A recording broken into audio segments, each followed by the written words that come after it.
Hey guys, how y'all doing today? My name is Franchise Fanatic. Welcome back to the channel. And if you guys, there's another LEGO video game review in my massive LEGO video game series where I covered everything from LEGO Star Wars to Complete Saga all the way until the LEGO Movie 2 video game. Today we're tackling the next LEGO Indiana Jones game, LEGO Indiana Jones 2: The Adventure Continues. Now, you're going to be seeing some gameplay from Raiders of the Lost Ark, the Temple of Doom, the Last Crusade, and the Kingdom of the Crystal Skull. So, a little history for this game. I got it when it came out. I believe in 2009 it came out. And, a lot of people, whenever they do these Lego game polls, right, like Lego rankings, a lot of the time people will rank Lego Indiana Jones 2: The Adventure Continues.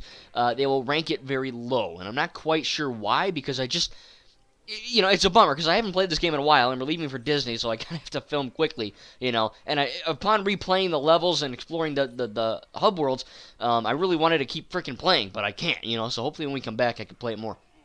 Maybe you'll want me to do it for the channel. Who knows? Let me know, because I'll do it.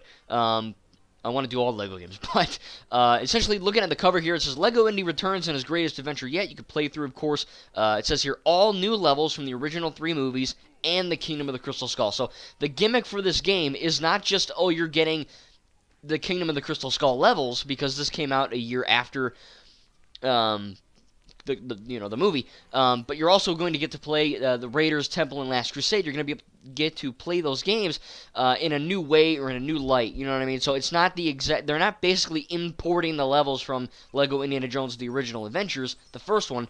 What they did is they remade the first 3 movies, albeit shorter experiences and shorter levels. In new ways, which is really cool. You could also create your own levels and play with them with friends, so you can kind of create your own level using a level editor, which is kind of cool. I didn't do it too much. I kind of screwed around with it once or twice. I didn't know how to do it. I said F it. But apparently people made some pretty cool crap on it. And then, of course, new vehicles, characters, and abilities in the biggest LEGO environments ever. So yeah, this was also when it came out in 2009, this was the biggest LEGO game of all time. It had really big environments. It had great levels. It really had everything. It had Xbox Live. You could play online with buddies. I'm struggling to find why people didn't like it. It featured Crystal Skull, which I'll review it. I don't know when those reviews are going to be up, but not a lot of people love Crystal Skull. I'm not really quite sure why. And it's kind of like this game. It focused on the same elements that was in Lego Indiana Jones 1, but it made it better. Like when Indiana Jones would pick up a crate, he would move quicker. Or when you pick up different objects, like Short Round had a wrench, right? In the Temple of Doom missions, he would have a wrench. And in the previous Lego games, you just hit the X button and he kind of like jump and hit. It'd be really slow. Jump, hit, like that. And you can't see me doing it, but I'm actually effing doing it. And I look crazy. But basically, in this game, they made it so that when Short Round hits with a wrench, it's not just like a jump hit. It's actually like kind of he's doing, his martial arts spin jitsu shite, It's really cool. So the attention to detail regarding the characters is still there, but they're making sure that the actions that you perform are better than they were before. Now, when it comes to probably the biggest offender for this game, I would have to say the vehicle levels, right? Basically, Raiders of the Lost Ark, Temple of Doom, and Last Crusade had their own 4, 5, 6 levels, and then Kingdom of the Crystal Skull was divided into 3 parts. So that had like 18 or 16 missions. So of course Kingdom got the bulk of the bunch, which makes sense, because the last game that came out a year ago, Lego Indy 1, they just had the 3 movies, so they want to capitalize on the 4th film, which was pretty new when this game came out. But the vehicle levels themselves they're fun. I think like Lego Batman, the video game, Lego Star Wars, all the Lego Star Wars games actually, and of course maybe Lego City Undercover. But the earlier Lego games had these kind of events where you'd have to drive a vehicle and do all that stuff, and it's cool. The graphics are neat. You can get out of the vehicle and run around. It was cool, but upon replaying it, I could tell that you'll see it in the video, but there's different, in the hub worlds, there's these different races, right? So you can get in a vehicle like I don't know, a pizza van, or a freaking the alien saucer from Kingdom, or something like that, motorbike, and you can essentially do these little races in the hubs. And the vehicles themselves, when you're getting them in the levels, I think they control fine because there's enough room. But the hub worlds, this is not an open world game. There are 6 hub worlds or something like that, but they're not overly massive, but they were big for when this game came out, if you know what I mean. So having to drive in these freaking vehicles in these big, but also a little condensed worlds, because, with, like, Raiders, and you're going to see gameplay, but there's different, they try to compact the whole of the movie, all the big areas in all 4 films, into one area, and it's cool, and they do a good job of it, but using vehicles, it's kind of condensed and kind of, compacted in there. So the vehicles don't control that well. They're kind of slipping and sliding, kind of like GTA 4. This is better than GTA 4, though, I'll tell you that right. But when you get the cars going on like a straight angle and they're going, straight forward, there's no turning, just straight direction, it works fine. But, when you have to do different things like that, it's kind of, it's a bit iffy.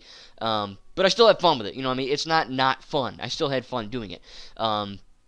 Going to Raiders of the Lost Ark, I think that's kind of cool. Basically what they did for the first 3 films, because you've already played them before, as you know, in the first Lego Indiana Jones game. So what they did is they essentially made the levels, they didn't copy and paste like I said earlier in this video, they basically just kind of remade them, but they made them shorter experiences. So there's 1 vehicle level per movie, I think, and then there's a bunch of brawling. There's a lot of fighting in this game. You're going to be smashing the X button a lot.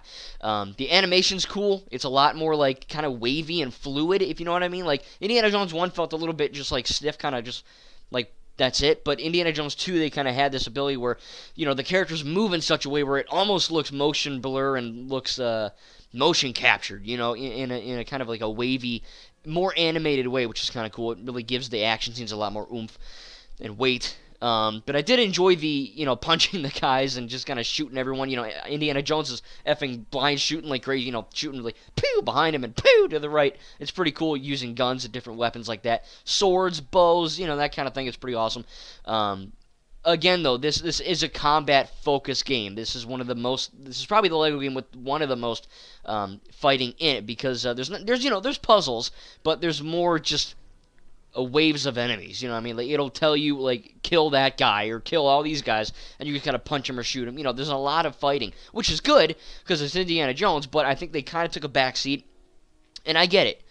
They don't want to remake Lego Indiana Jones 1. They don't want to just import everything, because that would be lazy. So what they did is actually they didn't even have to freaking do it. You know what I mean? All they really had to do was make the Kingdom of the Crystal Skull, because the last game already covered the first 3. But they just said screw it, and then they went all in and they remade the first 3 with a bunch of new levels, again shorter, and some of the bosses are a little bit out there that it doesn't happen in the movie. Like there's a big crane fight, and like Temple of Doom, they have like the big Kali skull creature come to life and start jacking up everything. So the boss fights are good, though. I will tell you that they're a little bit impractical to what happens in the film. But when you actually like freaking play it, it's a blast. It's really really fun. Like the ants in Crystal Skull, like they're like waving and they're kind of dancing around. The big I guess Wrath of God from Raiders. When they open the Covenant of the Ark of the Covenant, and this the big freaking light monster, the lightning monster starts attacking people. It's a lot of fun. It's kind of crazy, but it's pretty fun. And the open world environments, like I said, they're pretty fun. They're not massive, but they're not tiny either. I think for when you want to, like, if you're just running around like you're gonna see me doing here, it's pretty freaking big. It is top down. It's not like most new Lego games where the guy's in front of your screen, right in front of your eyes. So it's a little bit different than that. So it's kind of like Lego Batman 3 Beyond Gotham.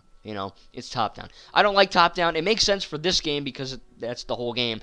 But Lego Batman 3 had the top down perspective on the Lantern planets. It was poop. We'll get to that whenever I review it. But basically, the open world's good. It's not technically open world. There are hubs though, and I think they are well made. They were the biggest when this game came out, and this game is really just a big love letter to the franchise of Indiana Jones. This game is the complete package. If you want all 4 movies, if you want good hub worlds that kind of encapsulate the whole film. You can play as any of the characters in any of the films, redo missions, collectibles, good graphics, a lot of humor. My only negatives would be that I think that the car controls are a little wonky sometimes, and other than that, I didn't really use the creator mode. Not to say it's bad, but I just didn't take advantage of it. But I did, I think there is a little bit of combat in there. There's a little bit too much fighting. Which I don't mind, but I think that some people could, they might want like the little bit of like lighter puzzles or anything. It's like half the levels are really just kill people, which is fine because it's an action game, but you get my drift. So anyway, like I said, it's a fun game. The cutscenes are good. The cutscenes are a little brief. but I think it manages to again capture the fun that Lego games have. I think that I don't know why people shoved this one under the rug. It really did. It gave the Kingdom of the Crystal Skull a really good, I guess, light of day, and it gave the original three that we've already seen. Again, they didn't have to do that, but they remade them. And yes, they're quicker. Yes, they're kind of strange, and yeah, whatever. But I think it's fun. I mean, it's a complete blast to replay it. And for being one of the older Lego games, before 2012, where they, Batman 2, where they really went huge on their scale. This is probably the biggest in terms of content before Lego Batman 2. I mean, each Lego game is huge, but this game gave you the big hubs, gave you a bunch of levels, a bunch of replayability in there with the different quests, playing online, the creator mode. There's a lot of great crap in here, and I enjoy it. I mean, I don't know why people don't like it. I think that it took what worked in Lego Indy 1 and it essentially made it better and more accessible and more fun to play. So again, I'm going to have to give Lego Indiana Jones 2 The Adventure Continues out of a 0 to 10. I'm going to have to give it a 9. I think it's a really good game. Again, if you are an Indiana Jones fan, I do recommend it. And really, tell me in the comments, I don't get it. I don't get it. I don't know why people don't like this one. It's always last or one of last. Like maybe the Lego Movie video game or like Lego Movie 2 and then this. I don't know why. It's one of my favorite Lego games of the older generation. Before Batman 2 and all that. And, it's crazy to me. Like, 2008, we had Lego Indiana Jones 1, which was big for that time. And then a year later, we got this one, and it's like double the size of the other one. It's freaking nuts, man. 2011, we got 3 Lego games in 1 year, and they all work. You know what I mean? Like, Cyberpunk took, 10 years, and it's complete garbage fire. So hopefully, Lego Star Wars The Skywalker Saga, I don't know by the time I'm posting this video. I don't know if we'll get news or not, but hopefully soon at E3, the whole situation there. But, yeah, I'm looking forward to it. So, again, I love Lego Indiana Jones 2. It's not perfect, but it's a really good game, and I think it is a worthy successor to Lego Indiana Jones 1. Again, guys, I am going to be covering, I don't know when this is going live because I'm making it before I go to Disney. You're going to see it when I am in Disney. But I am reviewing, or in the middle of, or finished, whatever. I won't know. But all 4 Indiana Jones movies, I'm talking about them. And, of course, I'm talking about Indiana Jones 5 as well. So, yeah, I mean, it's cool because Hollywood Studios has, Indiana Jones kick. So I thought it'd be pretty cool. I love this franchise. It's not my favorite franchise, but I love watching the movies. I love playing these Lego games. And really, Lego Indiana Jones, that's a lot to say. Lego Indiana Jones 2, The Adventure Continues, is, I think, the best Indiana Jones game. If you call yourself an Indiana Jones fan and you like to relive the movies in fun format for all ages, this Lego game is 100% for you. I think you're really going to enjoy it. So again, 9 out of 10. Tell me in the comments what you think. I recorded about 40 minutes of gameplay, so I tried to get enough stuff in there that I could, the levels and the hubs. Tell me what you think, and I'd love to hear it, and I will respond. Thank you guys, and we'll see you in the next video.